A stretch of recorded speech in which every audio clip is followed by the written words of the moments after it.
to see a veteran supporting a young man, a trustable veteran supporting Kenny Pickett. I know Deontay can be a bit of a head case. Do not attack the messenger. I trust Deontay Johnson's opinion. Kenny Pickett is now the quarterback of note, the quarterback we will discuss. First edition of the Kenny Pickett Press Gazette. Apparently, he has looked very good. I haven't asked you. Who do you think wins this quarterback competition? Do you know what team Deontay Johnson was on last year? It's called the waiver wire. That's where he was. So I think we got to be careful. I think Joe Flacco will win it, but one of the rookies will be in. And you and I have talked about this. The coaching staff wanted Dylan Gabriel from Oregon, right? That's why they drafted him in the 3rd round. The owner wanted the other guy in the 5th round. Now I think the coaching staff can push back a little bit after a couple. We told you so. A couple tickets, but he's still on the team. They're not going to cut him. So bizarre situation, but it's the Cleveland Browns, and that's what tends to happen. I think it's what they should have done, and it was he asked for a trade. They could have reset everything by trading Myles Garrett. Now they were able to still make that trade with Travis Hunter. Their GM and their coach are good. I think they're a well-run organization. The owner he just can't help himself. He just likes to get active in football. Yeah. No, I was telling somebody the late great Jim Irsay was a remarkable human being. Tons of compassion, fascinating guy. And when in the last couple years, though, I thought he got really, really impulsive. And you're kind of, as an organization, you're a little bit trapped because, like Carson Wentz had a really good year, bad game at Jacksonville, and they're like, get him out of town. Well, Chris Ballard didn't want to get him out of town. The staff didn't want to get him out of town. I think Frank Reich was the coach then. Liked him. And so I kind of feel like, Jimmy Haslam liked Johnny Manziel. The staff wanted to draft Teddy Bridgewater. He liked Deshaun Watson. Guaranteed contracts. I mean, first of all, guaranteed contracts are rare. With his baggage, you wouldn't do it. Now, Baker is the best of all their quarterbacks. Baker's better than all these guys they have right now. But again, that was a chutzpah, let's go for it. I like Baker's attitude. So I do think sometimes the owners do get in the way, and I feel Cleveland's owner has gotten in the way. And I think Jim Irsay was remarkable, but I think in his last 3 or 4 years, the Andrew Luck retirement, they got a little impulsive upstairs. I think you could always scout a draft room.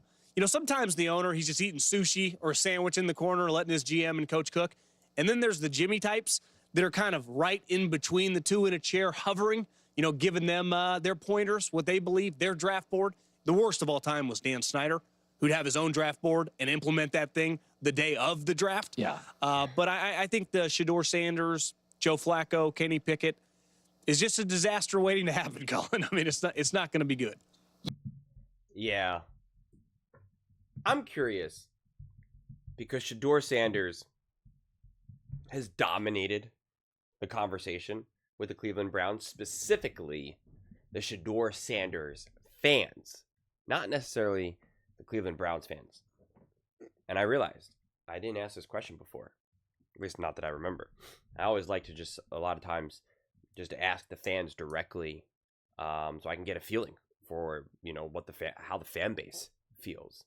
And I'm just curious straight up, like, how do Cleveland Browns fans, not Shedeur Sanders fans, sit this one out, Cleveland Browns fans, how do you feel about what's going on in Cleveland?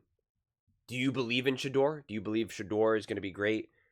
Do you want to see them roll with Kenny Pickett? It's funny because I said Kenny Pickett was the front runner and has a head start, especially again compared to the rookies, and people got really mad at that take. And then it's just, I said he's like at this point he's like a veteran. He's not a seasoned veteran, but he's going to have a leg up on 2 rookies, and Flacco's obviously older, and so then there you go with Pickett, and then here we are.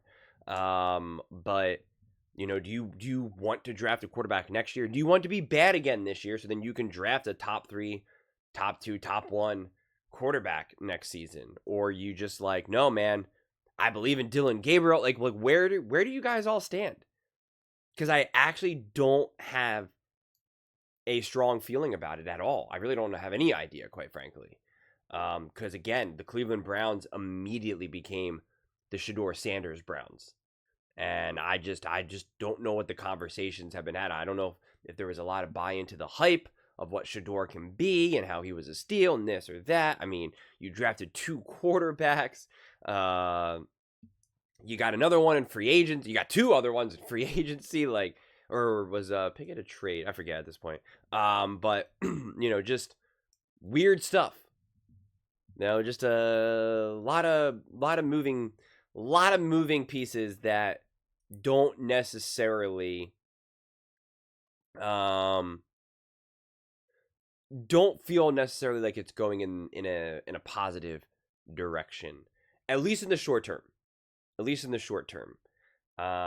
So yeah, this is a funny story for Colin to do here, because he's been so high on Shador, and it was just Shador. And I talked about how, like, listen, like, the reason why a team like the Cleveland Browns draft Shador is because look how much people are talking about the Cleveland Browns.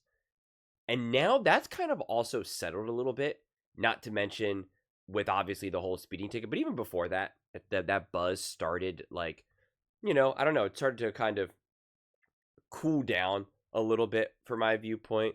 And then I think you kind of saw a reemergence with the speeding ticket, but it was in the negative. And even that, people talked about it, but it wasn't really magnified as much as you would think. It wasn't really just people were just ripping him left and right. Like, you're going to have some of that, but it wasn't as grand, quite frankly, as I thought it would have been. And now we got Kenny Pickett stories, so that's why I'm just like, what do the fans think, man? Where are you guys at with all of this right now? Because that'll also help me figure out what type of Cleveland Browns content to do at this point. Is it still all in on Shador and trying to figure out who is Shador, what is Shador, when is Shador, or is it kind of like, no, we're actually, a lot of the real Cleveland Browns fans are frustrated with this whole thing, or this, like, I don't know. So I would like to know. Keep me a little bit more informed right now. But it is funny just to have Kenny Pickett up there, and it's just like, yep, here we go, Kenny Pickpocket. But those are just my thoughts. I'd absolutely love to hear yours. What do you guys all think about KP taking over for the Cleveland Browns and Shador Sanders now falling back? Let me know in the comments below. I read every single comment, so whether you agree with me or disagree with me, either way, let's get in some discussions. Let's get in some fights. But ultimately, let's just have some fun.